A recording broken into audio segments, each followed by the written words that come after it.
Holland was a socialist and a pacifist, opposed to Australia's participation in the First World War. He organised a demonstration against the war on the 25th of February 1917, and in order to do so, he had 10,000 leaflets printed, including statements such as the following: "How long more will surgeons be engaged in cutting and slicing at mutilated wrecks and shipping them home to look for jobs?"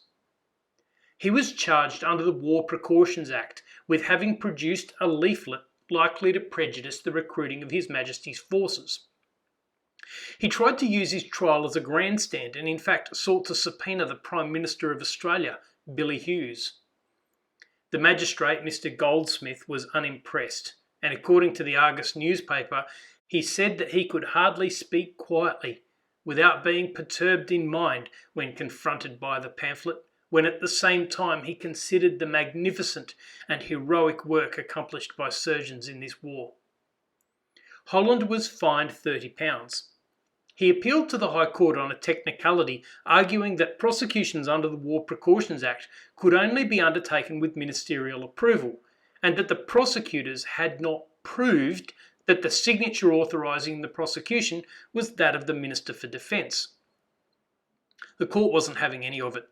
Justice Isaacs for the court said that the court was able to take judicial notice of such things.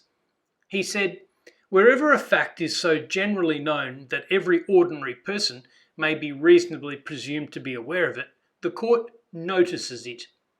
If it is at once satisfied of the fact without more, or after such information or investigation as it considers reliable and necessary in order to eliminate any reasonable doubt, it would be mere idle affectation for an Australian court not to know, more particularly in wartime, who is the Minister for Defence.